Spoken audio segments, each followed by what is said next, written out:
खाली मुंडका वरी पाय, या सरकारचं करायचं काय? खाली मुंडका वरी पाय, एसआयटी लागू झालीच पाहिजे, एसआयटी लागू झालीच पाहिजे. 2017चा शासन निर्णय 2017चा शासन निर्णय रद्द झालाच पाहिजे. या भूतलावर जन्माला आलेल्या सर्व महामानवांच्या कार्यामुळे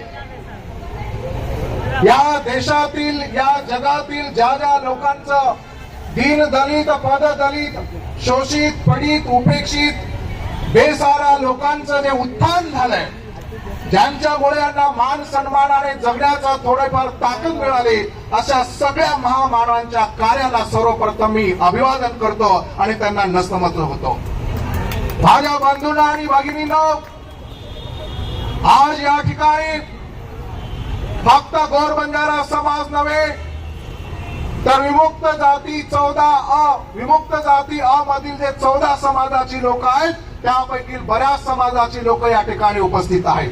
त्यामध्ये जे खरे ओरिजिनल राजपूत हमटा समाजाची लोक आहेत, डॉक्टर साळुंखे साहेबांच्या अनुषंगाने ते देखील उपस्थित आहेत. वडार समाजाची लोक असतील, ते आमचे दिगंबर भाऊ आपल्या वाशिमचे आमचे महादेव भाऊच्या निमित्ताने उपस्थित असतील. कैकाडी समाजाची लोक आहेत, ते आमचे दिगंबर भाऊ जाधवच्या निमित्ताने या ठिकाणी आहेत. भामटी समाजाची लोक आहेत आणि बाकीचे पण इतर समाजातील संघटनेतील लोक इथे पदाधिकारी उपस्थित आहेत. म्हणून माझ्या बंधूंना आणि भगिनींनो, माझ्या आधी या ठिकाणी अनेक वक्त्यांनी आपले विचार या ठिकाणी व्यक्त केलेले आहेत.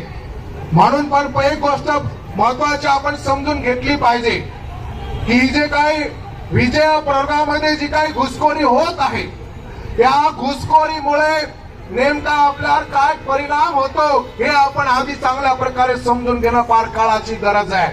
माझ्या याडिओ मार भाईओ बहिणो, सगळ्यात महत्वाची गोष्ट अशी आहे की आपले मुलं बाळ जे 3% आरक्षण आपल्याला जे मिळत आहे, या 3% आरक्षणाच्या भरोशावर आपली मुलं बाळा कोणी MBBS ला जात आहे, कोणी इंजिनिअरिंगला जात आहे, कोणी वेगवेगळ्या नोकरीला लागत आहे. परंतु जी काही घुसखोरी आपल्यामध्ये झाली, आपल्या ठिकाणी या बोगस घुसखोरी लोकांची मुलं त्या ठिकाणी नोकरीला लागत आहे.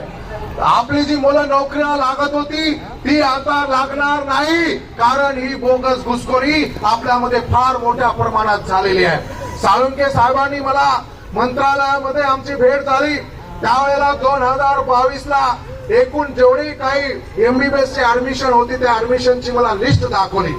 फक्त 2022 मध्ये एकूण MBBS च्या सीट मधून जवळपास 305 सीट ह्या बोगस घुसखोरींना मिळालेल्या आहेत. फक्त 2022 एका वर्षाचा आकडा लक्षात ठेवा.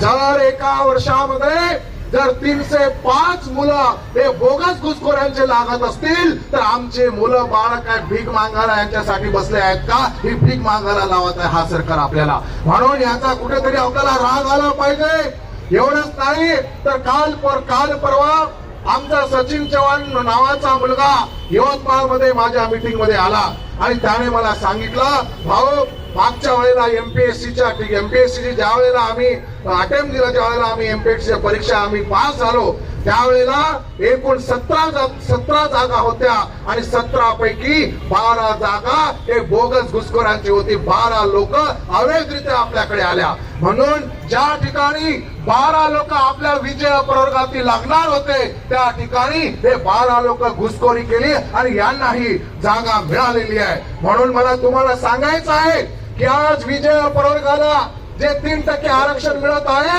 हे 3% आरक्षण फक्त कागदावर आहे. 1% देखील आरक्षण मिळतो की नाही मिळत याची गॅरंटी आपण देऊ शकत नाही. या समाजातील जेवढे काही कर्मचारी बंधू आणि भगिनी आहेत, खऱ्या अर्थाने यांना मला सांगायचं आहे, अरे तुम्ही जे काही भाकर खात आहात तुम्ही जे काय चपाती खात आहात, तुम्ही जे काय भाकर खात आहात, ती भाकर फक्त या 3% भरोशावर खात आहात हे विसरून चालणार नाही. हे 3% जर मिळाले नसते तर तुम्ही आज तुमच्या मुलाबाळांना तालुक्याच्या ठिकाणी, जिल्ह्याच्या ठिकाणी चांगलं घरदार बांधून एक चांगलं जीवन त्या ठिकाणी देतात. ते फक्त आणि फक्त 3% भरोशावर. या 3% आरक्षणामुळे तुम्हाला फक्त नोकरीच मिळाली नाही तर नोकरी सोबत तुम्हाला मान सन्मान देखील मिळाला आहे. म्हणून या भाकरीची इज्जत वाचवण्याची आता वेळ आहे. आणि म्हणून तुम्हाला सांगायचं आहे की 3% जर आपण नाही वाचू शकलो तर आपली ही जे काय आज आपली जी काय शान शौकत आहे, ही शान शौकत पुढे कधीच दिसायला आपल्याला मिळणार नाही. आपले समोरची पिढीचं भवितव्य संपूर्णतः अंधारात त्या ठिकाणी आहे. म्हणून ही 3% आरक्षण कुठल्याही परिस्थितीमध्ये वाचलं पाहिजे, अन्यथा आपल्याला मान सन्मान मिळणार नाही आणि आपली मुलं कुठे नोकरी लागणार आहे.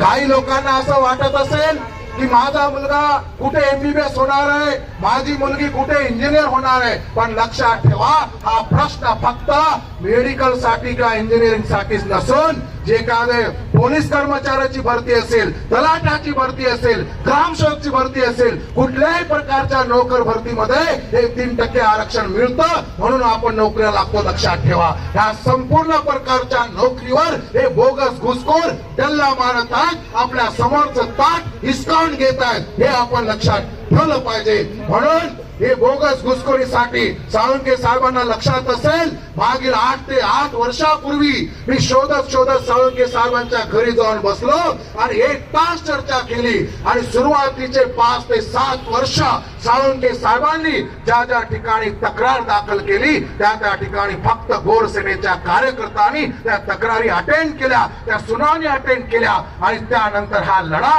2019 मध्ये रस्त्यावरची सर्वात आधीचा जो आंदोलन कोणी केला असेल तर तो फक्त गोरसेनेनं केलेला आहे. हे आपण लक्षात घेतलं पाहिजे. म्हणून माझ्या बंधूने आणि भगिनीनो, हा लढा आपण कायम ठेवत आहोत. हा लढा ते इथेच थांबणार नाही. हा लढा सातत्याने आपण पुढे नेणार आहोत. आणि मधल्या काळामध्ये या सरकारचं डोकं ठिकाणावर नाहीये. या सरकारला मला सांगायचं आहे की लक्षात ठेवा, 2024 ची निवडणूक येणार आहे. त्यावेळेला आमची ताकद काय ते तुम्हाला आम्ही दाखवल्याशिवाय राहणार नाही. मधल्या काळामध्ये हिवाळी अधिवेशन मध्ये चिखली मतदारसंघाच्या आमदार श्वेताताई महालेने प्रश्न उपस्थित केला की राजपूत भामटामधील भामटा शब्द वगळण्यात यावा.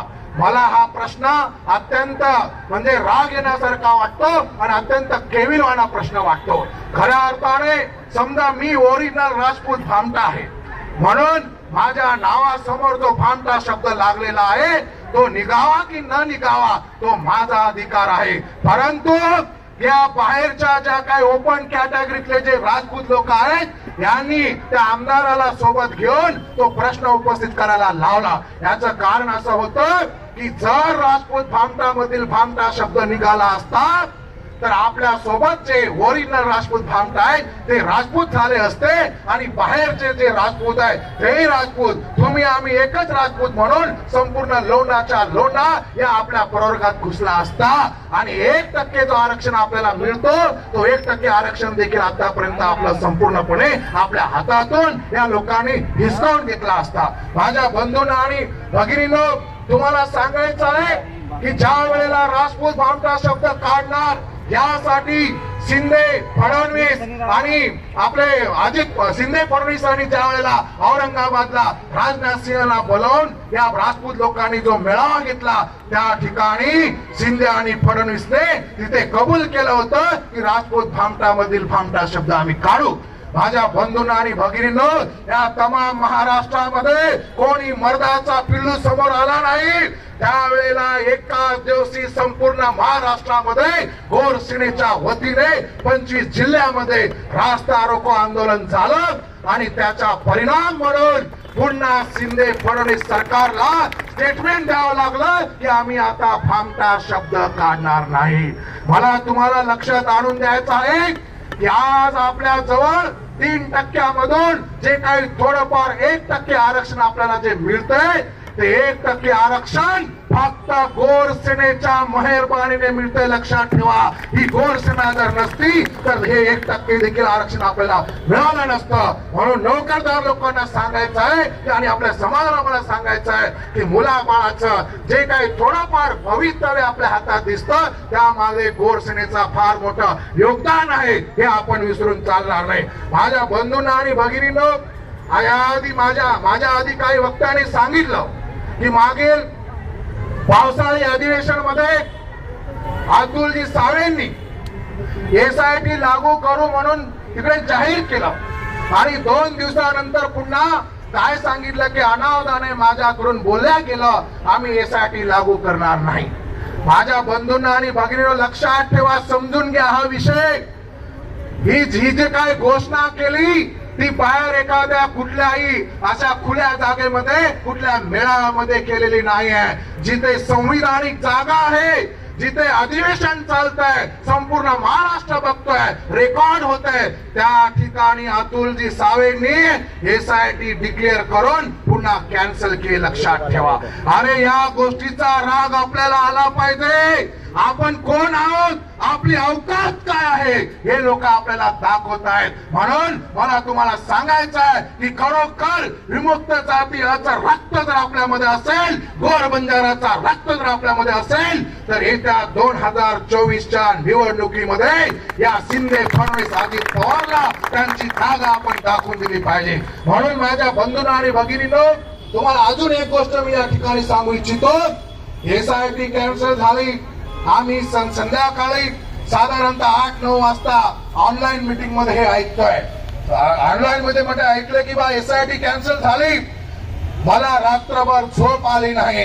सकाळी लवकर उठलो आणि आमच्या प्राध्यापक अनिल सरांना मी फोन केला की सर, ही आणीबाणीची वेळ आहे, अभी नाही तो कभी नाही अशी परिस्थिती आहे. त्यांना सांगितलं की तुम्ही काही लोकांना फोन करा, मी काही लोकांना फोन करतो. फक्त 7 वाजेपासून 10 वाजेपर्यंत आम्ही फोनवर, फक्त फोनवर 7 ते 10 या 3 तासामध्ये संपूर्ण महाराष्ट्रामध्ये गोर सेनेच्या वतीने तब्बल 35 ते 37 ठिकाणी या लोकांना चोरे मारो आंदोलन आणि त्यासोबतच यांचं प्रतिपादन आंदोलन केलं आणि दाखवून दिलं की कोणी जिवंत आहे की नाही तुम्हाला माहित नसेल, पण अजून या गोर बंजारा समाजाच्या रक्षणासाठी, या विजय प्रवर्गाच्या रक्षणासाठी ही गोर सेना मात्र जिवंत आहे आणि गोर सेना तुम्हाला तुमची जागा दाखवून दिल्याशिवाय राहणार नाही. माझ्या बंधूंना आणि भगिनींनो, तुम्हाला सगळीकडे तुमच्या लक्षात येत असेल, कर्नाटक मध्ये देखील याच बीजेपी सरकारने आमच्या आरक्षणाला तिथे छेडखानी केली आणि छेडखानी केल्यामुळे आता आमच्या सुभाष भाऊंनी सांगितलं की त्या ठिकाणी मुख्यमंत्र्यांच्या घरावर जे दगडफेक केली आणि त्यांना जी काय जागा दाखवून दिली, तिथे बीजेपी सरकार जाऊन तिथे काँग्रेसची सरकार जर आली असेल ती फक्त गोर सेनेच्या कारणामुळे आली आहे, ही लक्षात ठेवा. म्हणून इथल्या या सरकारला देखील मी प्राध्यापक संदेश चव्हाण गोर सेनेच्या राष्ट्रीय अध्यक्षाच्या वतीने यांना मी ताकीद देतो की लक्षात ठेवा, जर तुम्ही आमच्या मागण्या पूर्ण केल्या नाही तर कर्नाटक पॅटर्न महाराष्ट्रामध्ये राबविल्याशिवाय आम्ही राहणार नाही आणि तुमची जागा तुम्हाला दाखवणार आहे. संपूर्ण भारतामध्ये आपला हा जो काही बहुजन वर्गीय समाज आहे, आपला हा जो काही भटके विमुक्त विजय प्रवर्गातील समाज आहे, या समाजाला आर्थिक दृष्ट्या कमकुवत करणं आणि सगळे संपूर्ण आयुष्य यांच्या पाठीमागे आपण गुलामी जगणं, अशा प्रकारचं षडयंत्र या भारत देशामध्ये हे सरकार या ठिकाणी राबवत आहे. म्हणून माझ्या मित्रांनो, माझ्या बारयाडीओ बेनो, ही बात आपण समजणं होणं जरुरीच आहे. कारण मला सांगायचं आहे, या त्या ठिकाणी आपण बघतो या तब्बल 61 ते 62 विधानसभा मतदारसंघाच्या आमदारांची नावं या ठिकाणी आम्ही लिहिलेली आहेत. या आमदारांच्या यादीमध्ये आपल्या समाजाचे आमदारांची सुद्धा नाव आहेत, लक्षात ठेवा. म्हणून मला तुम्हाला सांगायचं असेल, तो आपल्या समाजाचा असेल किंवा कुठल्याही समाजाचा असेल, जर या हिवाळी अधिवेशन मध्ये ही 61-62 आमदार जर आमचं 3% आरक्षण नाही वाचू शकले, ही बोगस घुसखोरी ही जर नाही थांबवू शकले, तर यांना आपल्याला घरचा रस्ता दाखवायचा आहे, हे आपण विसरायचं नाही. जोपर्यंत आपण निवडणुकीमध्ये या लोकांना आपण घरचा रस्ता दाखवणार नाही, तोपर्यंत यांनी काय चूक केलेली आहे ती त्यांच्या लक्षात येणार नाही. म्हणून संपूर्ण इथे आलेला संपूर्ण समाज बांधवाला मला सांगायचं आहे की आपला लढा चालू असेल, पण लक्षात ठेवा, आपण ज्या मतदारसंघाचे आहोत त्या मतदारसंघाच्या आमदारांना आपण निवेदन द्यायचं आहे आणि फक्त निवेदनच त्या ठिकाणी द्यायचं आहे, नाहीतर त्यांना त्यांच्या घरासमोर ठिय्या आंदोलन करायचं आहे. तेवढ्यावरच नाही तर त्यांना मतदारसंघामध्ये फिरू देखील द्यायचं नाही. ही शपथ आपण या ठिकाणी घेतली पाहिजे. तरच यांच्या या लोकांचं डोकं ठिकाणावर येईल. म्हणून माझ्या बंधूंना आणि भगिनींनो, एक गोष्ट लक्षात ठेवा, हे आंदोलन आपल्याला कायमस्वरूपी चालवायचं आहे, फक्त एक आंदोलन करून भागणार नाहीये. म्हणून या निमित्ताने आपल्या मागण्या तर सगळ्यात आपले हे जे काही वक्ते आहेत त्यांनी सांगितले, पण सगळ्यात महत्वाची जी मागणी आहे ज्यामुळे ही घुसखोरी फार मोठ्या प्रमाणात झाली, ती म्हणजे 2017चा जो अन्यायकारक जो शासन निर्णय आहे, तो शासन निर्णय त्या ठिकाणी त्वरित रद्द झाला पाहिजे. जोपर्यंत हा शासन निर्णय रद्द होणार नाही, तोपर्यंत या घुसखोरीला आळा त्या ठिकाणी बसणार नाही. आणि त्यासोबत हे जे काही पावसाळी अधिवेशन मध्ये आम्हाला जे या लोकांनी चॉकलेट दिलं, त्या चॉकलेटचं प्रत्युत्तर आपल्याला द्यायचं आहे. अरे लक्षात ठेवा, तुम्ही आम्हाला समजताय काय? या सरकारला मी या विचार मंचावरून ठणकावून सांगतो की तुम्ही आम्हाला समजून काय घेतलंय. तुम्ही आम्हाला SIT लागू करा म्हणून सांगता आणि पुन्हा कॅन्सल करता, तर तुम्हाला आम्ही कायमचं कॅन्सल त्या ठिकाणी केल्याशिवाय राहणार नाही. ही गोष्ट आपण या ठिकाणी लक्षात ठेवली पाहिजे आणि अशा प्रकारे आपल्याला पुढची वाटचाल या लोकांकडून आपल्याला केली पाहिजे. माझ्या बंधूंना आणि भगिनींनो, या ठिकाणी वेगवेगळ्या समाजाची लोक संपूर्ण महाराष्ट्रातून आली.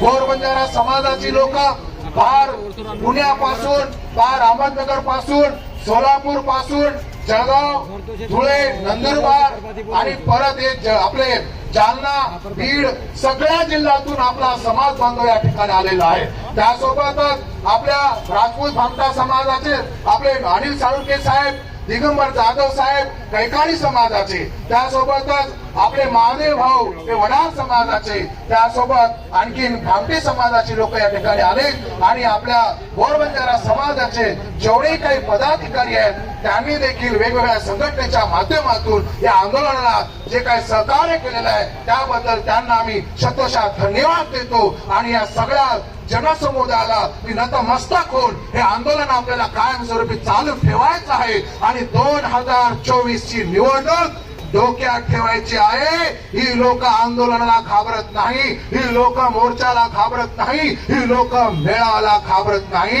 ही लोक फक्त मतदानाला घाबरतात. अरे मला यांना सांगायचं आहे की ज्या वेळेला SIT कॅन्सल होते तुम्हाला माहित पडतं, संध्याकाळी तुमच्या कानावर येतं, तुम्ही डोळ्याने बघताय की उद्याच्या अधिवेशन मध्ये SIT कॅन्सल होणार आहे आणि तुम्हाला दुसऱ्या दिवशी घरात झोप लागते. अरे जरा डोकं ठिकाणावर ठेवा, इकडे संपूर्ण समाजाचं आयुष्य धोक्यात आलेलं आहे, संपूर्ण समाजाचं अस्तित्व धोक्यात येतंय आणि तुम्हाला झोप लागते. अरे जरा विचार ठेवा, जनाची नाही तर मनाची तरी थोडी देखील वाटू द्या. आणि आमच्या सगळ्या आमदारांना मला सांगायचं, ते मुखेडचे असतील, ते पुसदचे असतील किंवा ते यवतमाळमधील दिग्रस्ते असतील, त्यांना मला सांगायचं आहे की पहिला अटॅक हा तुमच्यावर होणार आहे, कारण तुम्ही आमच्या समाजाचे आहात, हे लक्षात घ्या. म्हणून एक मला त्यासोबत यांना मला सांगायचं आहे, यांची आमची कुठली वैयक्तिक दुश्मनी नाहीये, कुठली शेतावरच्या बंधाऱ्याची लढाई नाहीये. तुम्ही जर SIT लागू करून घेतली आणि तुम्ही जर आमचं आरक्षण वाचवलं तर हाच आमचा समाज तुम्हाला खांद्यावर घेऊन नाचल्याशिवाय राहणार नाही. पण या हिवाळी अधिवेशन मध्ये जर तुम्ही आमच्या मागण्या पूर्ण करून नाही दाखवल्या तर हा समाज तुम्हाला पायी तुडवल्याशिवाय देखील राहणार नाही. ही गोष्ट आपण या निमित्ताने डोक्यात ठेवायची आणि पुन्हा एकदा सगळ्याच बंधूंना भगिनींना माझ्या माता भगिनींना माझ्या सारी यारी बहिणीनं सारी भाई बंधेनं मग लाख लाख नवळ करूचू आज जो आपण सहकार्य कितेचो जो ताकद दखायचो ही ताकद आपण कायम करायचं आणि निवडणुकीर ही ताकद दखावं लाग्य हे ताकदीवर रूपांतर निवडणूक तोच आपण जीतच नाही तो आपण जीतशनी ही वात ध्यान देऊ आतरी सारी वात घेतोय आज एकदा सारी न्याय कासनादान हार्द करतोय आता सेना धन्यवाद देतो सगळ्यांना मी धन्यवाद देतो जय हिंद जय मानवता जय विज्ञान जय भारत जय सेवालाल